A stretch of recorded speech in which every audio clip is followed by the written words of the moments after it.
2 years old in that ministry. He may not know that several statements about kasese and ADF have been presented to Parliament with a history that is repeating. So the procedural issue I am raising, Madam Speaker,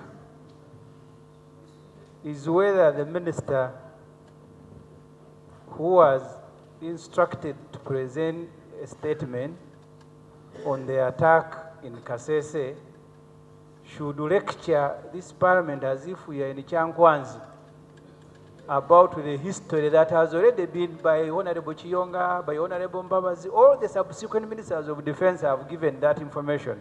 Whether he should take us back to supply knowledge that we already have, instead of giving us knowledge that we don't have. Honorable members. Honorable. But I wanted to inform the members of Parliament that at that time, that group which wanted to disorganize Chokam had come as civilians, and they combined when they reached here, and they were assembling bombs locally within and around Kampala. By then, they had also split up and attempted. What we did is to organize the intelligence, because when they split up and they start moving in small groups of 2 or 1 or 2 people, you have to use intelligence. And this was fought by knowing, following them up, and also arresting them. The ADF is a weak force, Madam Speaker and honorable members. Since the days of President Mobutu, it would have grown into a massive force. It has an anti-people philosophy and it does anti-people actions. During the regime of President Kabila, these ADFs were given liberty to stay in Congo. But since then, 20 years plus, they have remained weak. But 20 years is really a lot of time. It is the current regime of President, His Excellency Tshisekedi, which has helped us and accepted to work with us to enter Congo under Operation Suja to attack ADF from their safe haven in DRC. Right Honorable Speaker and members, the joint UPDF and FARDC is the army, is the equivalent of UPDF here. Operation Suja in eastern DRC has been a success. Since its inception in November 2021, over 500 terrorists have been killed, including foreign fighters affiliated to other terrorist groups like Al-Qaeda, Al-Shabaab, and the Islamic State Central Africa Province, ISCAP.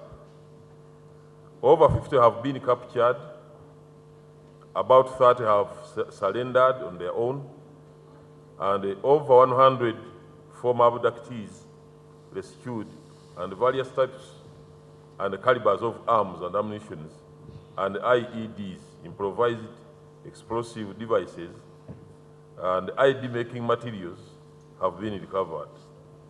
So a number of terror cells and collaborator networks, both within Uganda and in DRC, have also been destroyed.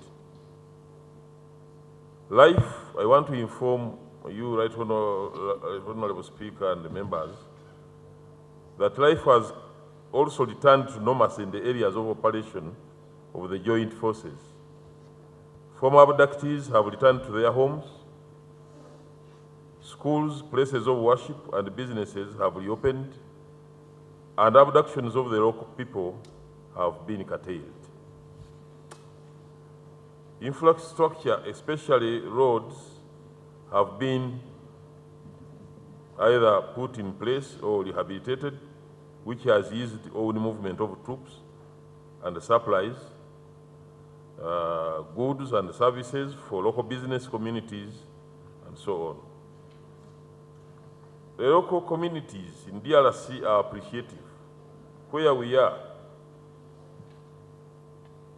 UPDF and ARDC,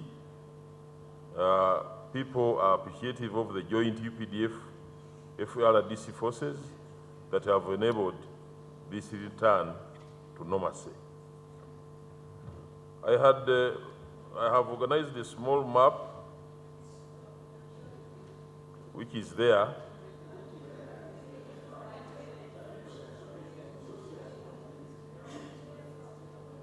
But you can see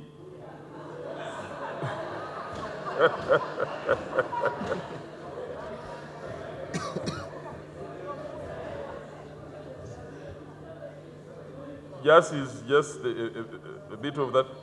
The iPad, it is not there. So we are showing only that part around the Rwenzori, from the Kibale National Park down up to Queen Elizabeth National Park, Lake Edward down, and when you enter Congo, we are showing just from Bulibo through Virunga National Park, then Kasindi, Mpondwe. Where we had this problem is in Mpondwe, which I'm going to talk about. What you will know about Butembo, Butue, Kabasha, and Beni, and those mountains after the Rwenzori National Park. Right Honorable Speaker and members, the ADF is mostly in the northern parts of the road from Kasindi to Beni. You can see Kasindi, you can see Beni on the northwest. Kasindi in the middle, near Mpondwe and Beni. So the northern parts of that road and the south of the road is occupied by UPDF. And where the UPDF is operating from, life has come back to normal with the population settling back on economic production. For example, they have gone back to growing cocoa, coffee farming, cocoa and coffee. Shops are open, and schools are running. And all the shops, if I have to volunteer some information, are full of Ugandan goods. All these towns from Beni, Bunia, Kasindi, all of these, when you go there, but that is something else. So in DRC, as Honorable Speaker, where Congo allowed us to operate, ADF could not go to camp there. They now remained in small groups. I used the Uganda word bukunkumuka. Like when you have dry cow dung and you remove it, what remains is small. When you remove the rump. So these remaining bukunkumuka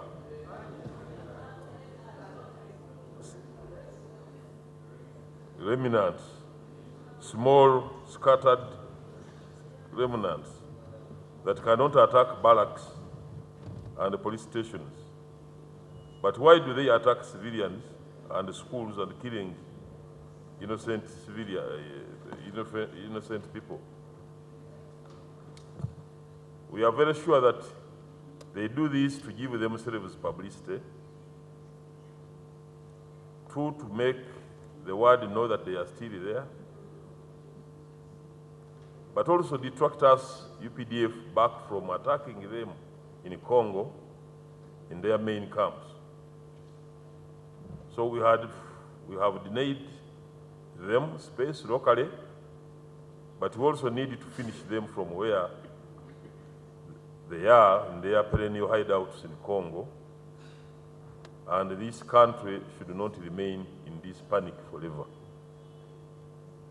What the ADF is doing is not a sign of strength, but of weakness.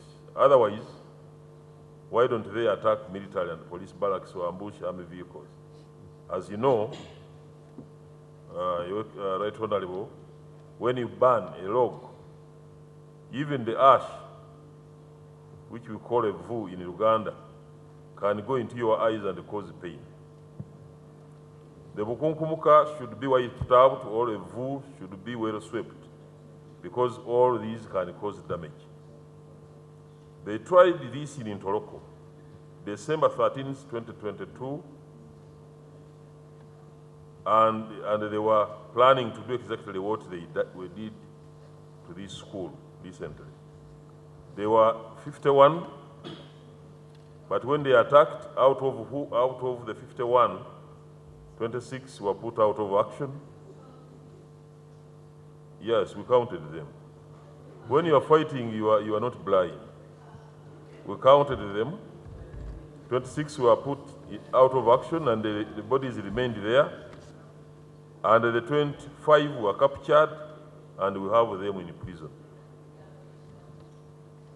When we capture them, we don't kill them. We put them in prison. This was a bigger and well-armed group that Rubiriha than that one of Rubiriha, the recent kasese group, which was less than 10 terrorists. We are carrying out investigations, Right Honorable Speaker and members, to establish and get answers to some pertinent questions, which everyone, including the honorable members, is asking. One, why didn't people, both security and civilians, see them? Two, why were there no identification or suspicion of new or strange faces? All of these will be answered by the investigations or the investigations that are going on. So the findings will avail these answers. We have already removed the logs, but we now need to remove the earth. Now this instant case, Right Honorable Speaker and members, on 16th June 2023, around 23 hours, that is about 11 p.m., suspected ADF rebels numbering between 5 to 10 attacked Peter Hunter Secondary School in Nyabigando. That same school is also known as Lubiriha Mpondwe Secondary School in Kasese district. Following the attack, Right Honorable, 37 students, one security guard who challenged them, and 4 other civilians were killed. But as I talk now, since yesterday we lost, that one made it 41, but we have also lost another person who was being under medical care. The first information to the nearby UPDF deployment was received at 23:30, that is after 30 minutes, from civilians to the effect that students were on strike. The people around thought students were on strike, and they were burning the school on fire.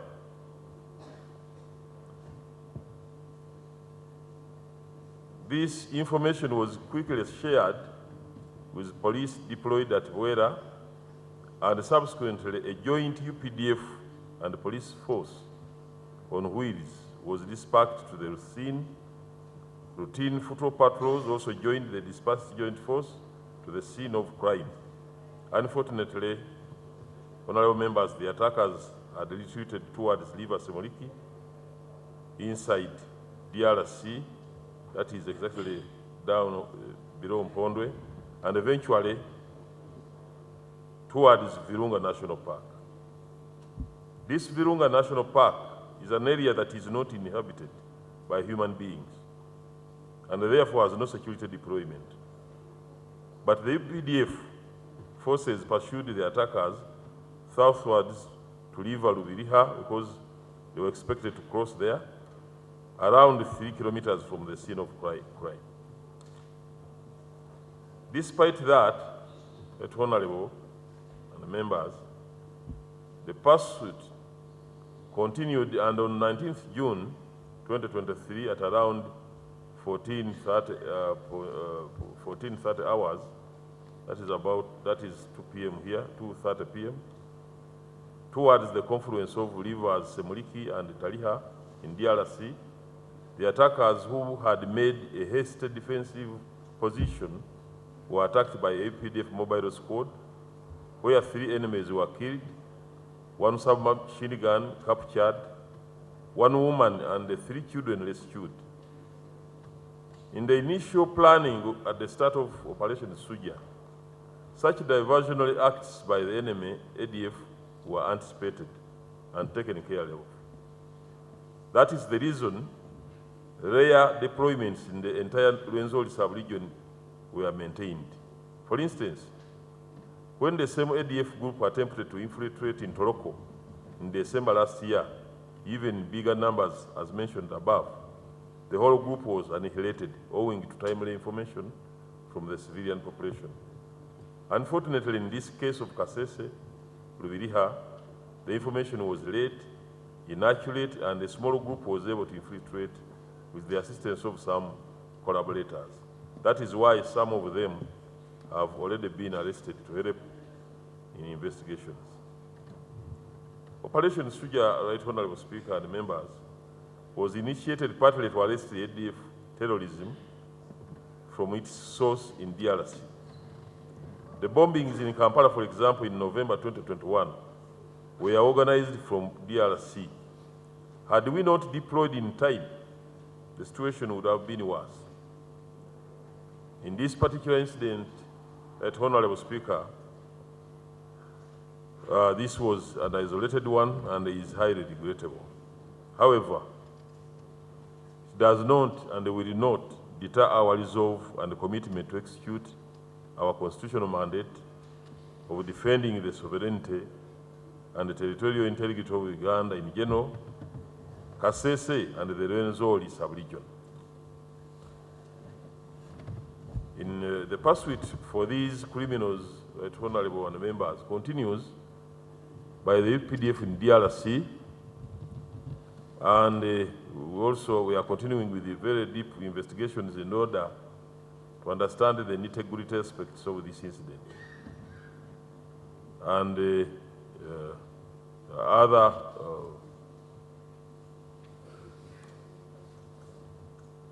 and our forces and other security forces we are going on with the process of investigating these occurrences. Any elements found to have been an accomplice will be arrested and prosecuted as per laws of the country. We are also doing community sensitization and mobilization for vigilance, collaboration with security forces, and working with the security forces is also, we are doing this, and we are making sure that now the population is more vigilant in this affected area. And the general situation, as I talk today, has returned to normalcy.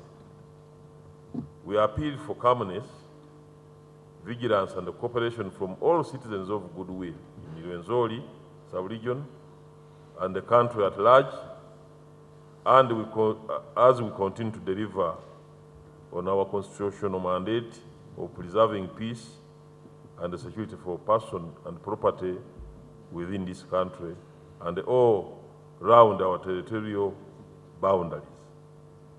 Right Honorable Speaker and honorable members, the country will be kept informed on any other developments regarding this incident and the situation in general.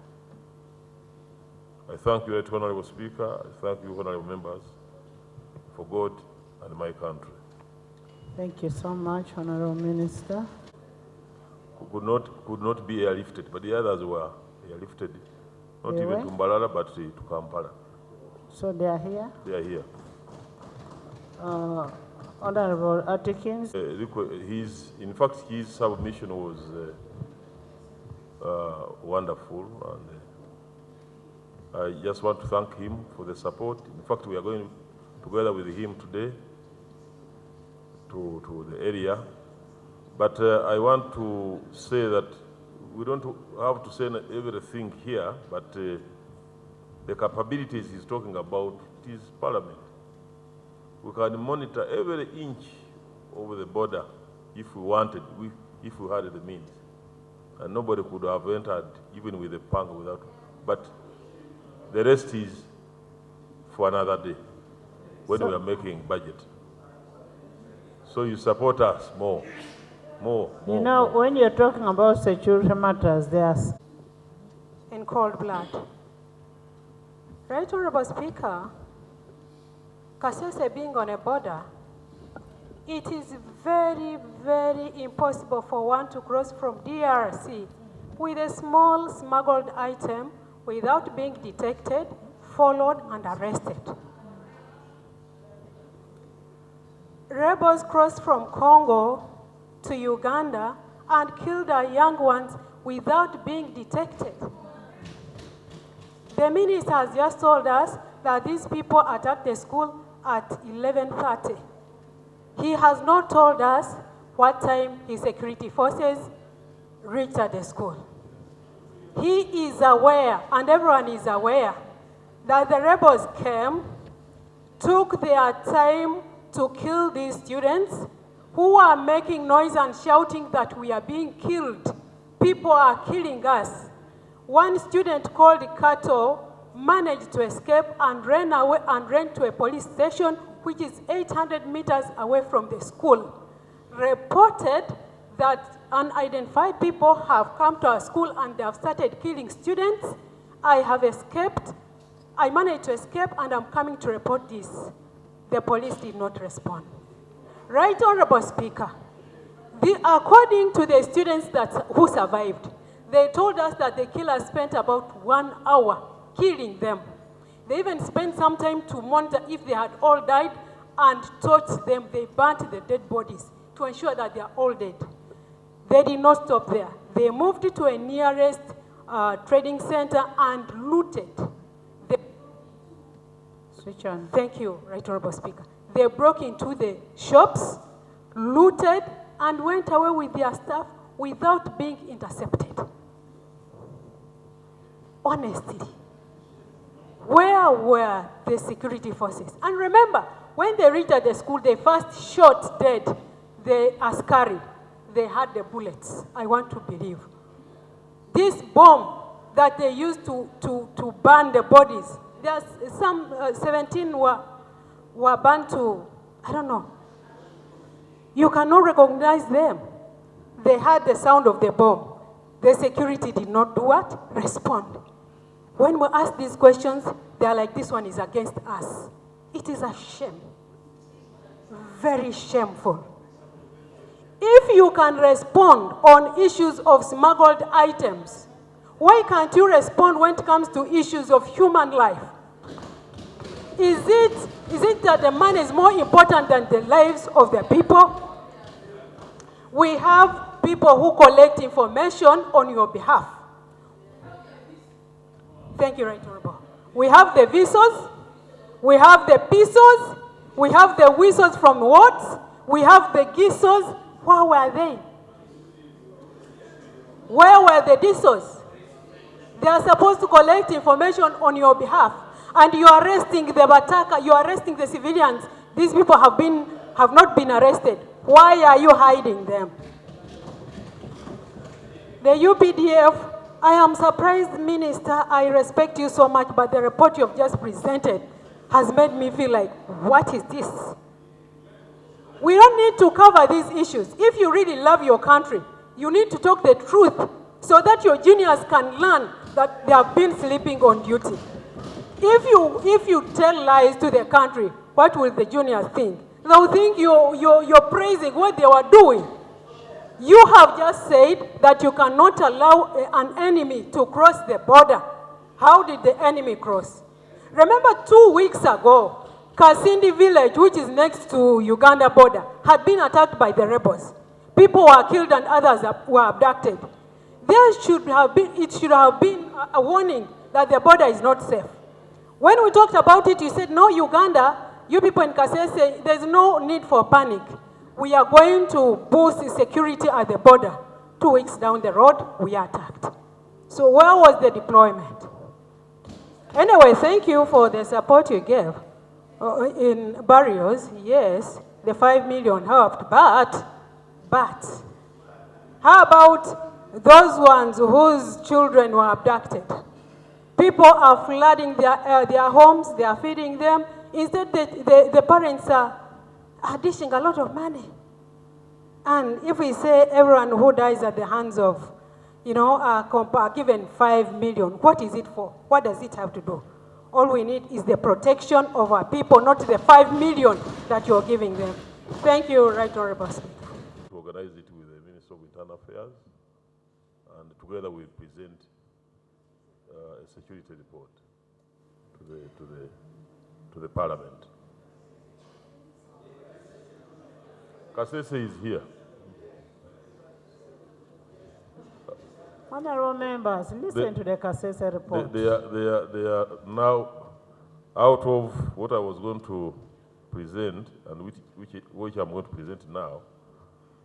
Parliament has found it right that we have a report on Somalia, but also another report on the rampant guns and misuse of guns. State of security in the country and the rampant usage of guns. Much of like it, we are going to do exactly that. The Right Honorable accepted. Honorable Charity, you're welcome.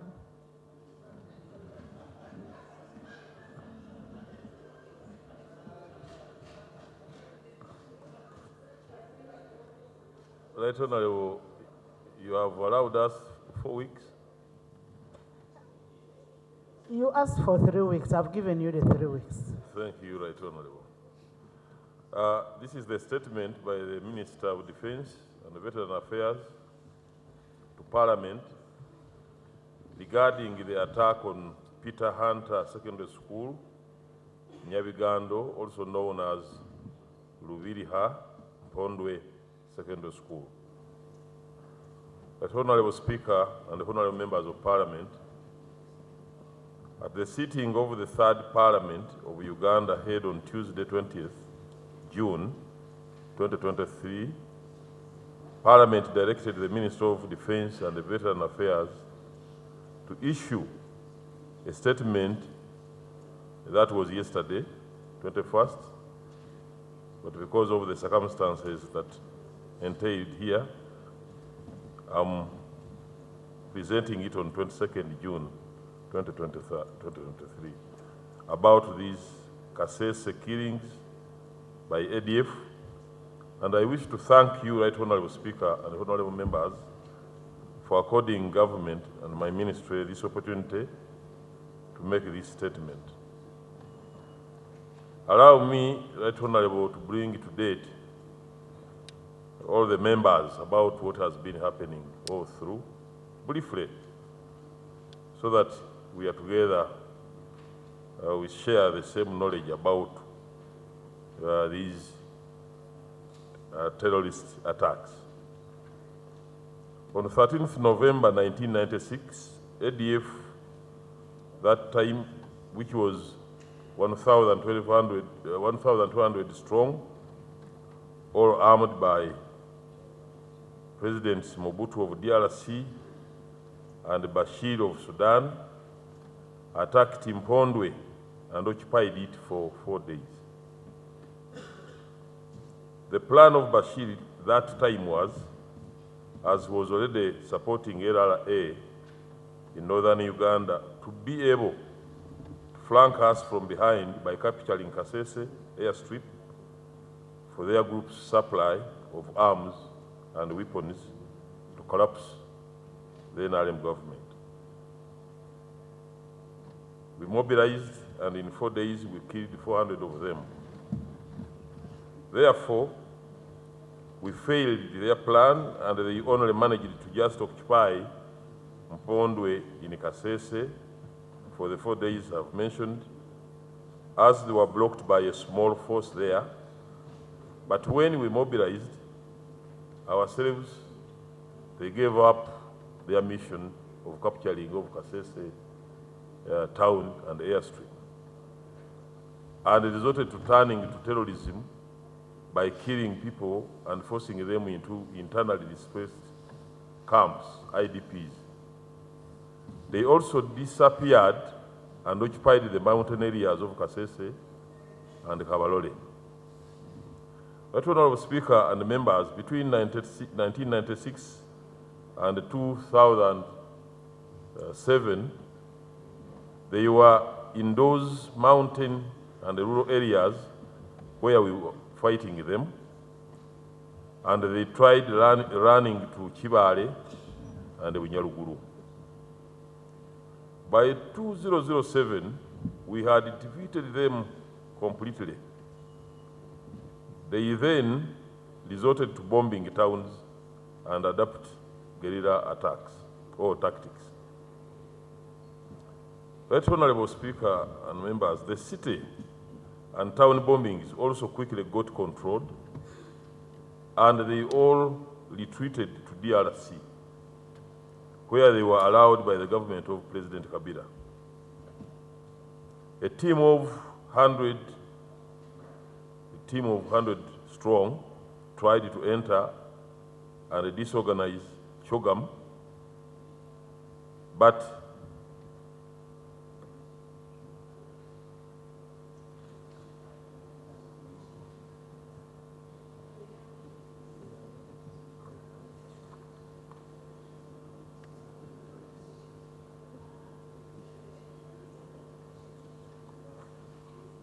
sorry for that, but out of the 100 that had organized to attack us, 87 were put out of action. That is killing, and only 13 went back. They had come as civilians and put together all assembled bombs locally. By then, there's a procedure matter. Procedure. Security, internal affairs and security, defense and security. I want the committee to go down and see what is happening. I want a fresh statement from the minister on what has been done. I want what has been done. I want a statement on how many children were captured, what is the position of those children. I want a statement on the patients. I want a statement on the patients, and government must look after those patients, not giving 150 the way you're thinking. Honorable members,